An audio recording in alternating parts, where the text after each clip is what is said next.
Your security is based on randomness. That's right. Day to day, when you're looking at TikTok or browsing the web, your security is entirely dependent on randomization. And computers are deterministic. So that means that a computer can't really truly create a random number, true random number. For example, there's bits in your computer that turn on and off. Let's say when we generate a secure key so that way we can unlock and lock data, that key is generated based on an input of a number of bits. Say if we generated a key on a single bit, just one bit, that bit can be on or off. It only has two states. And so you can really only create two keys from that.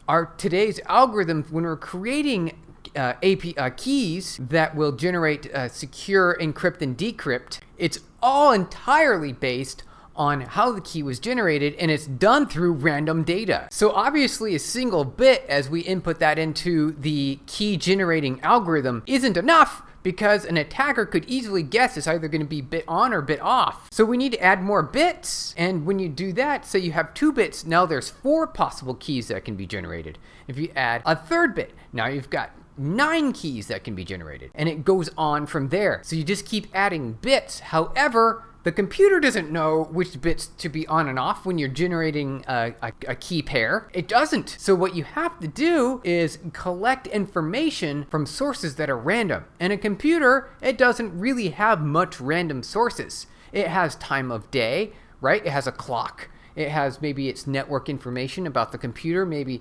details about the system itself. Maybe it's got identifications and serial numbers baked into the system. All that data can then be used to generate a whole bunch of random pseudo-random bits. They're not real random bits, but the information that can be collected to create random bits. Then that data can then be used to generate a key pair that is going to be used to lock and unlock your data or encrypt and decrypt that data. There's a problem though.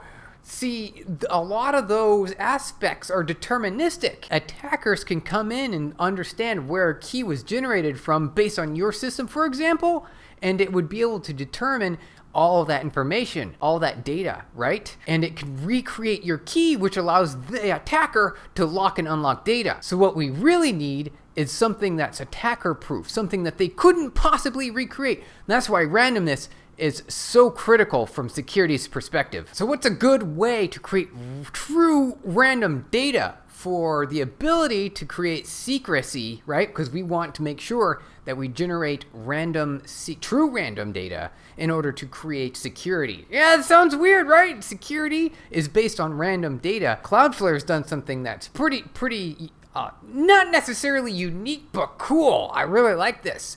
They've created the wall of lava lamps that they point a camera at, and that camera takes pictures to collect a whole bunch of bits that is essentially random in nature. And that is what we can really almost see as true random. And that true randomness is then able to be used as bits input into generating secret key pairs to lock and unlock data for your security and your safety. It's a common practice to grab random data, as much unique sets of data as possible when we're collecting information to generate a new key pair that will lock and unlock data. And it's really cool to see, like how Cloudflare's done this. They point a camera at the wall of lava lamps, and you can tell that, over time, it's never really going to be the same. There might be a few moments where it's close to the same, but it's not really, right? So this is a good input. Obviously, from a security perspective, someone could be pointing a secret camera at that wall as well and then copying that data. Obviously, they wouldn't get the exact same information because the CMOS sensors on the camera are going to give different red, green, blue values.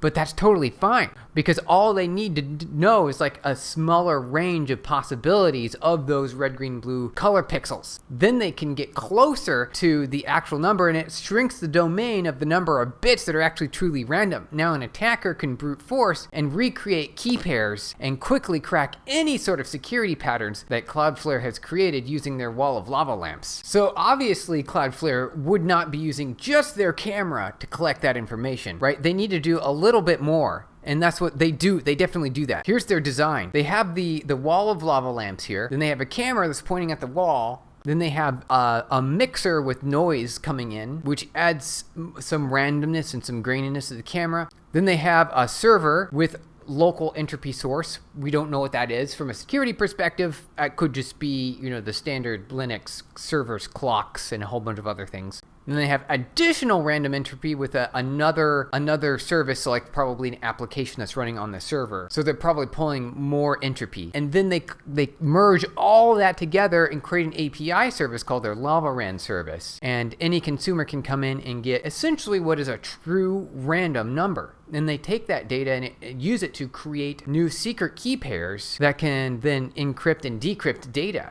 And now those keys are essentially, they're really close to unreproducible. And that's what we need. We need something that's unreproducible, that true random, which allows your data to be secure. Even with a random generator with a wall of lava lamps at Cloudflare, there's still attack vectors, then they could be compromised. Now you can obviously minimize this as much as possible. Let's go through the list of possible attacks that you can have, even on a wall of lava lamps, that generate random data. One of the obvious ones is an attacker could point a camera at the wall of lava lamps, attempting to reproduce the picture that Cloudflare themselves are capturing. Even if the camera is not perfect, it can get close enough to where it dramatically reduces the domain possibility, right? Even if that RGB value is off by 10 or 20, that significantly reduces that window. An attacker could then generate all possibilities of ranges within that data box, which is a lot easier to do than having to generate, an entire picture's worth. So this is a clear attack vector. All right.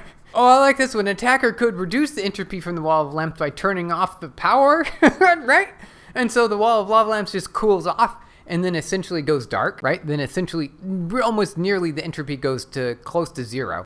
Oh yeah, you could shine a bright light at the camera, so that way the pixels on the camera that are capturing the lava lamps, that kind of obscures that aspect of it. Or even just placing a lens cap on the camera or any other kind of physical attack. So if they have access to the area, they can just turn the camera dark, and now the entropy is zero. They've reduced all the entropy. You could also go in from a software perspective and modify the frames of the camera. Just the same thing, right? It's kind of like instead of doing something, changing the physical world, you could just modify the digital aspect of it. So basically, all these things come into gaining physical access. So you could run code on the Office server, so you need physical access for that, or really good infiltration attacker skills. You could also run code and obscure or observe the output of that consumer service, right? So we have the output here, this final phase, and every single one of these vectors is an attack vector, right? So these are pretty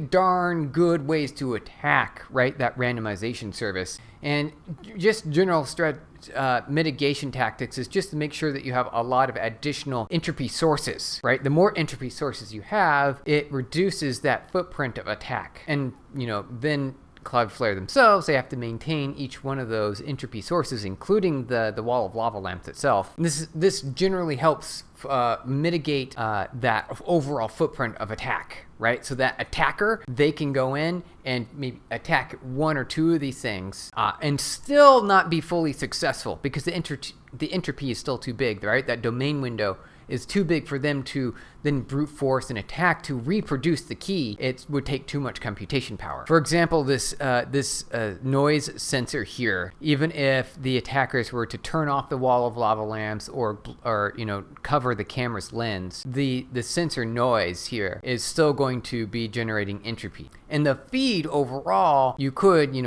if you got physical access, you could cut that off. There's still more entropy that's being added. And so then Cloudflare would have to go back and, re-enable or correct this error and then regenerate keys potentially. So that way they restore the maximum possible entropy. Having a secure source of entropy like a wall of lava lamps and pointing a camera at it, that's only half of the battle. It's great to have a real world physical camera that we can point at an object of wall that's going to have random data in the red, green, blue values. This gives us a secure access to some secure entropy in order to generate secure keys that can encrypt and decrypt data. You need multiple sources of entropy, and one thing that Cloudflare does I like here, after each boot of their servers and their production machines, they obtain an initial fixed size chunk of fresh entropy they call the beacon. And this mixes the beacon with entropy on the Linux, writing the beacon seed with dev random. At this point, now we've got extra entropy, right? Multiple entropy sources.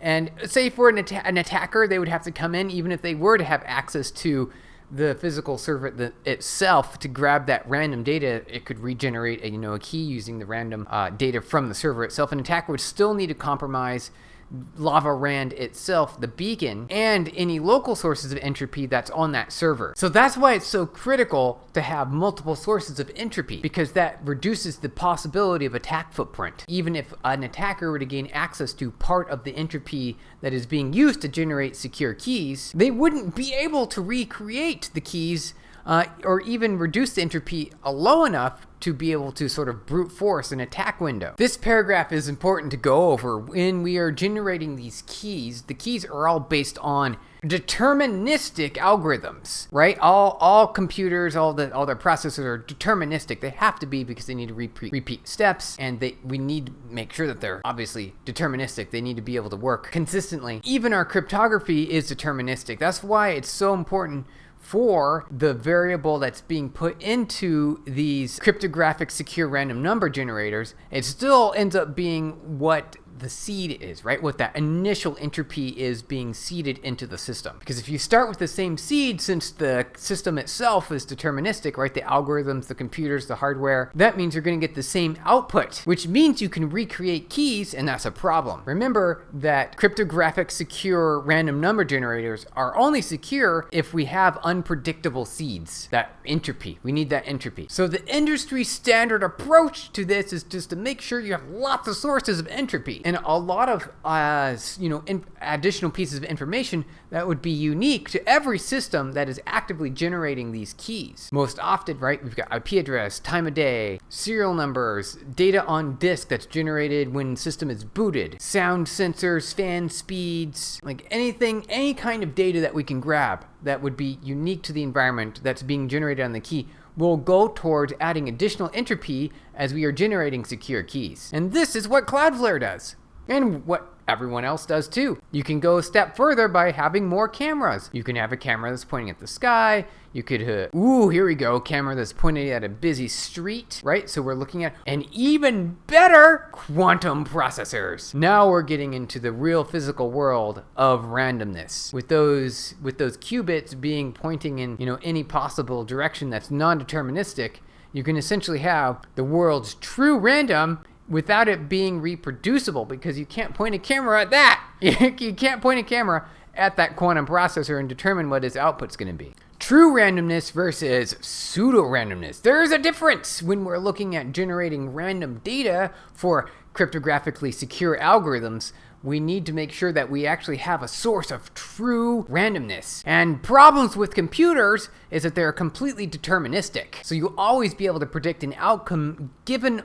its input. So therefore, a computer, like your computer, your phone, a laptop, a server, these are all fully predictable systems, right? They have deterministic outcomes based on their input. So they can never be truly random, and therefore we call these things pseudo-random, because they can collect information about their systems themselves, seed an algorithm that would output data that looks random. But in reality, it's all reproducible because it's all deterministic based on the information that the computer had. So a computer itself, the system, can only ever really create pseudo-random numbers. And those random numbers will be used to create key pairs, so a private key and a public key, that can be used to encrypt and decrypt data, to lock and unlock data. And that's what you use every day for secure communications when you're, browsing Amazon or the web, or, making purchases. All that's based on random data. And the more random it is, the more secure you are, because that means that key is not reproducible. So this is where true randomness comes in. You can obtain randomness using there's lots of approaches, right? You can observe the real world, which is what Cloudflare did with their wall of lava lamps. That is a source of true randomness, because you can't really determine where the lava bubbles are going to be at that time. And so this is done through physical measurements of the world. You can get true randomness through physical measurements.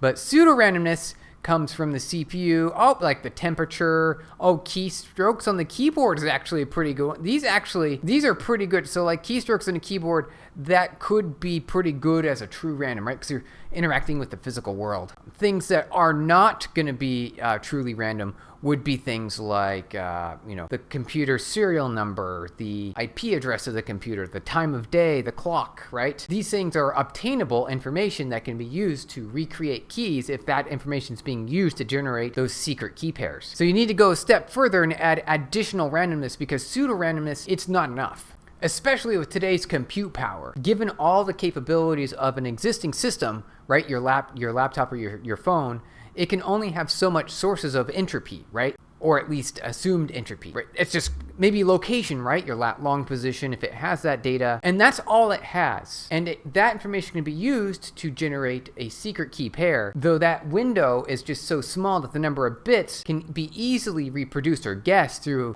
brute force attacks that can regenerate those key pairs. So for true security these days, we need physical measurements of the world of true randomness.